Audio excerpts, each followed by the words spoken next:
What up, y'all? It's Moments to Downtown Ray Melo. You're listening to the Entertainment Report on iHeartRadio, live from Dubai for Monday, July 1st, 2019, delivering some major stories and trends going on in the world of entertainment and beyond. You can follow the show on Facebook, Twitter, or Instagram. Facebook.com/The Entertainment Report with Ray Melo. That's RAYMELO. On Twitter at The Enter Report, or on Instagram at The Entertainment Report. You can listen to the show anytime you want on iHeartRadio. Just go to iHeart.com or your iHeart phone app, search for The Entertainment Report, and it'll take you to the page. Everyone had a fantastic weekend. Dwayne Johnson and Jason Statham go to war against the superpower Idris Elba in the final trailer for the upcoming Fast and Furious spin-off Hobbs Shaw. The clip released on Friday features Johnson and Statham reprising their Fast and Furious roles as Luke Hobbs and Deckard Shaw, respectively. The former enemies must learn to work together along with Shaw's sister, portrayed by Vanessa Kirby, in order to save the world from Brixton, played by Elba. Hobbs takes an interest in Shaw's sister among all the action, including multiple chase scenes. Shaw says to Hobbs about his unlikely partner liking his sister, "I see what you're doing. You think I'm stupid." Hobbs replies, "Of course I think you're stupid." Fast and Furious presents Hobbs and Shaw from director David Leitch is arriving in theaters on August 2nd. Mark Wahlberg is in talks to replace Chris Evans in Paramount's Infinite, a big screen adaptation of D. Eric Macrance's novel, The Reincarnationist Paper. Variety says Evans dropped out of director Anton Fuqua's action thriller due to scheduling conflicts. The Hollywood Reporter noted Wahlberg has a long history with Paramount, having starred in the studio's Transformers and Daddy's Home franchises, as well as Instant Family. Infinite is scheduled to start filming in September. The project was announced in February.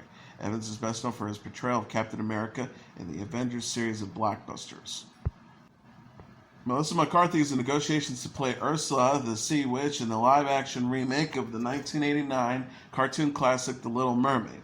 The casting news was reported by Variety and EW.com. Mary Poppins returns, and Chicago filmmaker Rob Marshall is directing the movie, which will feature songs from the original movie as well as new tunes by Alan Menken and Lin-Manuel Miranda. McCarthy is a double Emmy winner for her guest stint on Saturday Night Live and her lead role in the sitcom Mike and Molly. Her film credits include Spy, The Heat, Can You Ever Forgive Me, and Life of the Party. The Danny Thomas Show and Too Close for Comfort alum Pat Carroll lent her voice to the villainous Ursula in the 1989 version of The Little Mermaid, memorably singing the song Poor Unfortunate Souls. Liam Hemsworth has joined the cast of the new action thriller series at Quibi. The Hollywood Reporter confirmed Friday the 29-year-old Australian actor will star in an untitled show from the short-form streaming company. Hemsworth will play Dodge Maynard, a terminally ill man who is desperate to provide for his pregnant wife before he dies. He accepts an offer to participate in a deadly game where he discovers he is not the hunter, but the prey.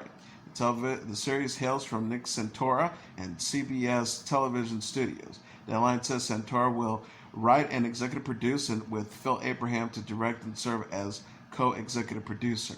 Santora created the CBS series Scorpion, which had a 4-season run from 2014 to 2018. He also created the A&E show Breakout Kings and co-executive produced the Fox series Prison Break. Quibi's other projects include the sci-fi series Don't Look Deeper, starring Don Cheadle, the comedy show Chrissy's Court with Chrissy Teigen, and the comedy series Dummy starring Anna Kendrick.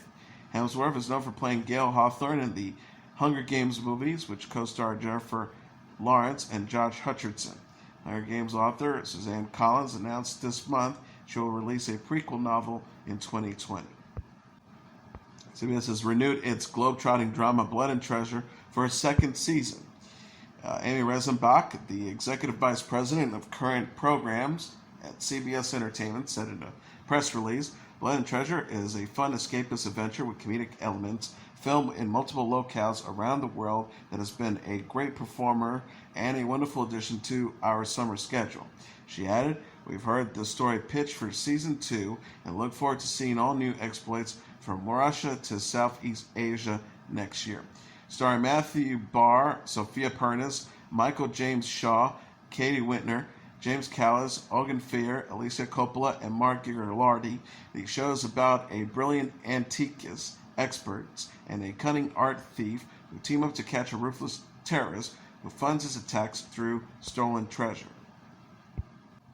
Game of Thrones alum Lena Headey is to play an unconventional teacher and single mom in the pilot of a new Showtime dramedy called Rita. Headey will executive produce the first episode. Creator and showrunner Christian Thorpe is writing the plot based on his Danish version of the series. Jane Winograd, the network's president of entertainment, said in a statement, Rita is a deliciously subversive character who will make you laugh and cry as she continuously challenges the hypocrisy around her.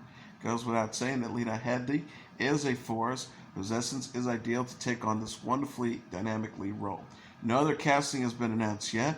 Headey also recently signed on to lend her voice to a puppet character in the Netflix upcoming fantasy drama, The Dark Crystal Age of Resistance. The 45-year-old actress played the ambitious Cersei Lannister on Game of Thrones for 8 seasons. The show wrapped in May. A memorial service for reality TV personality Beth Chapman took place Saturday afternoon at Fort DeRussey's Beach in Waikiki in Hawaii. Chapman, who was the wife of Dwayne "Dog the Bounty Hunter" Chapman, died Wednesday after a battle with cancer. She was 51. A representative for Chapman's daughters and husband told People.com, Cece and Lisa invited the public to join the Chapman's Ohana family for a gathering to honor Beth Chapman's life. Beth had 2 homes, Hawaii and Colorado. I love Hawaii the most, she said, so she will be sent off true Hawaiian style with aloha. E-News says mourners were invited to release loose flowers into the ocean during the service, which included Hawaiian chants and prayers. Family and friends also paddled out together into the water. Beth Chapman announced in 2017 that she was battling throat cancer. The disease later spread to her lungs despite several surgeries. Dog the Bounty Hunter aired on A&E from 2003 to 2012. Beth and Dwayne had been a couple for more than 30 years, married in 2006. The Chapman said in January they were working on a new docuseries for WGN America. A teaser for Dogs Most Wanted was released this month and promptly featured Beth. Actor Zoe Kravitz and actor Karl Glusman exchanged wedding vows in France this weekend. People.com said the couple tied the knot Saturday at the 18th century Paris mansion of Kravitz's father, musician Lenny Kravitz. Among the guests were Kravitz's mother, actress Lisa Bonet, and her husband, actor Jason Momoa, as well as filmmaker Sam Taylor Johnson and her husband, actor Aaron Taylor Johnson, and Kravitz's Big Little Lies co-stars Laura Dern, Shailene Woodley, and Reese Witherspoon. E! News says the couple enjoyed a rehearsal dinner in the night before at the restaurant La Persuise. Entertainment Tonight said Kravitz and Glusman began dating in 2016 and announced their engagement in October. Momoa's former Game of Thrones co-star Sophie Turner also got married in France this weekend. She and singer Jonas enjoyed a wedding in the southern part of the country. Kevin Bacon will star in a brand new comedy podcast on Spotify.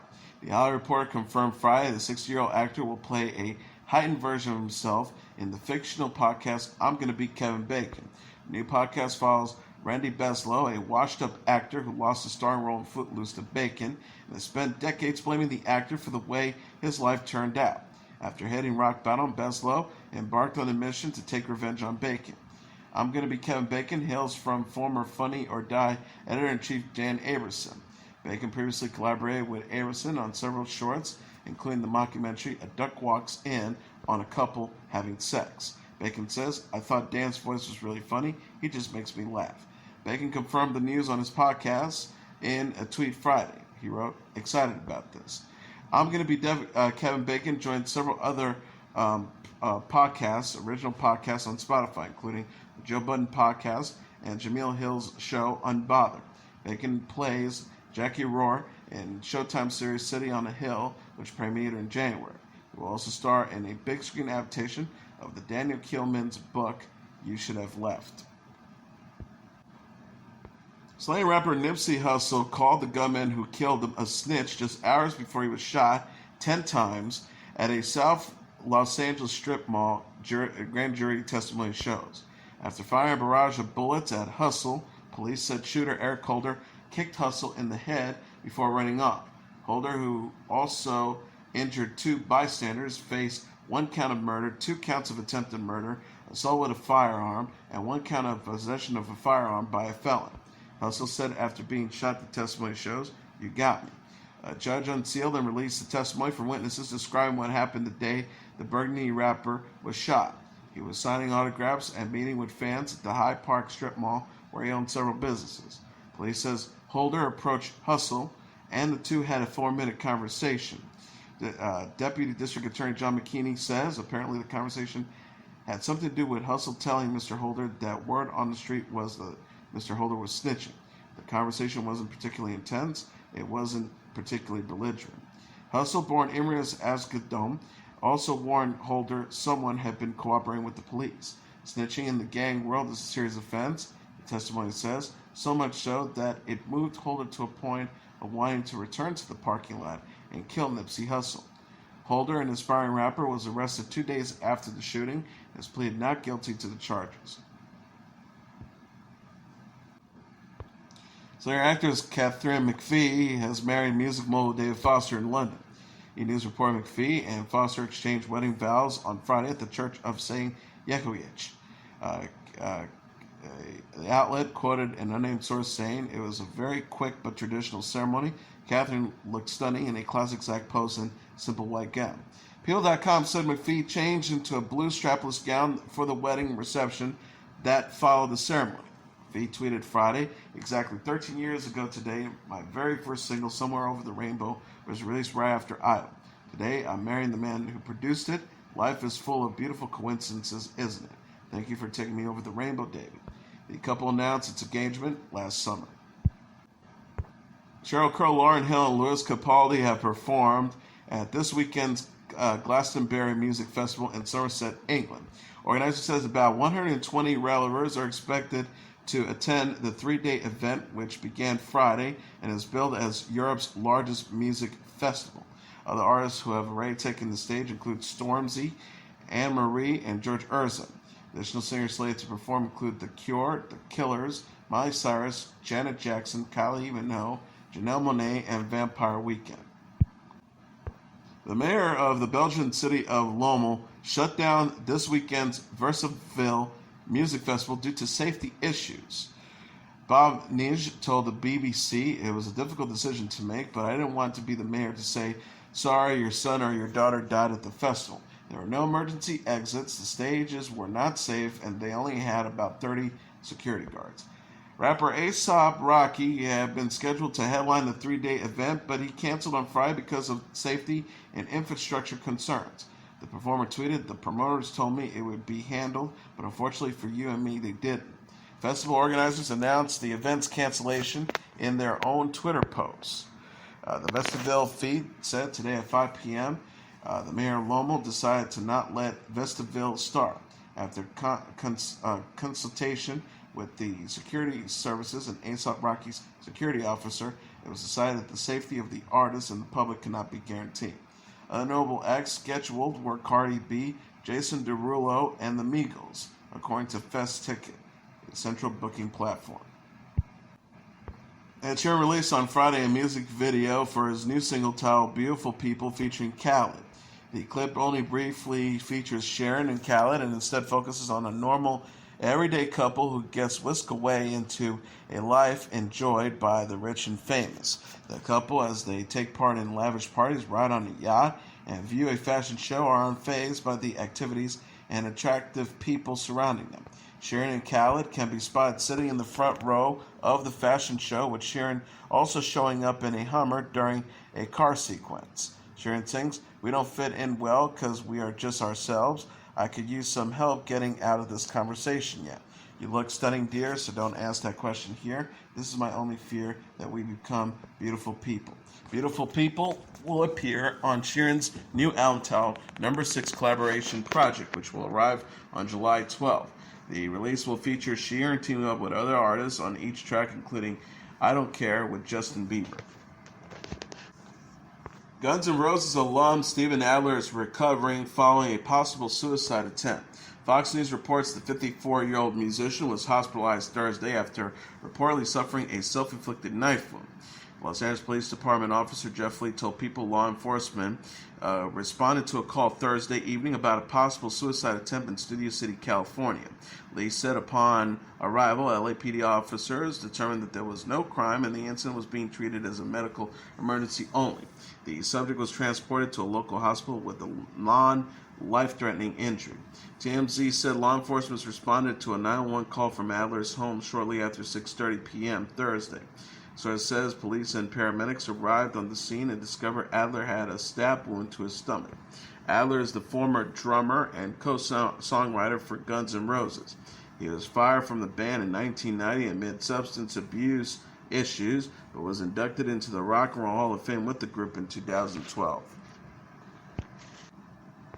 LA Whitney Houston sings Higher Love in a new single with Norwegian DJ and record producer Kygo.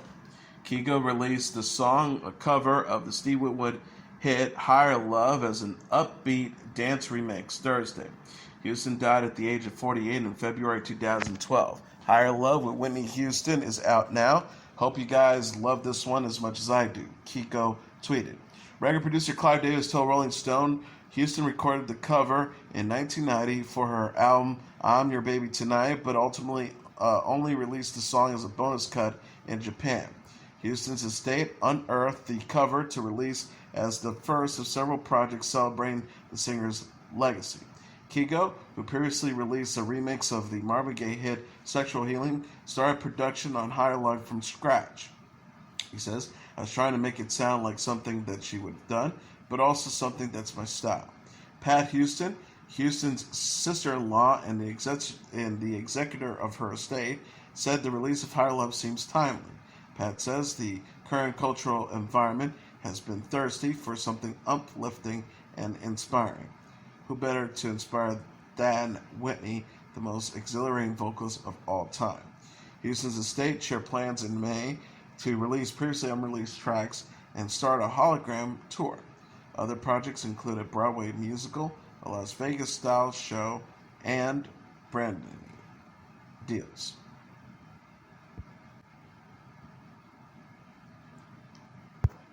Pop music icon Madonna's Madam X is the #1 album in the United States this week. Coming in at #2 on the Billboard 200 charts dated Saturday is Bruce Springsteen's Western Star, followed by Billie Eilish's Where Do We Go When We All Fall Asleep at #3, Jonas Brothers' Happiness Begins at #4, and Bastille's Doom Days at #5. Rounding up the top tier are Khaled's Free Spirit at number 6, Polo G's Die a Legend #7, The Baby's Baby on Baby at #8, Lizzo's 'Cause I Love You at #9, and Ariana Grande Thank You Next at #10.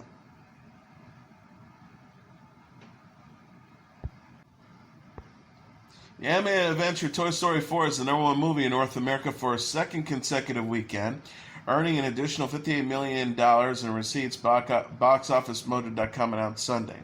Coming in #2 is Annabelle Comes Home with $20.4 million, followed by Yesterday at #3 with $17 million, Aladdin #4 with $9 million, and The Secret Life of Pets at #5 with $7 million.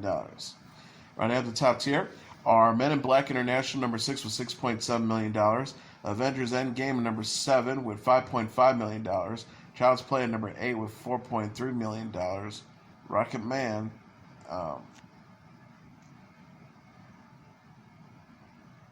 Avengers Endgame at #7 with $5.5 million. Children's Play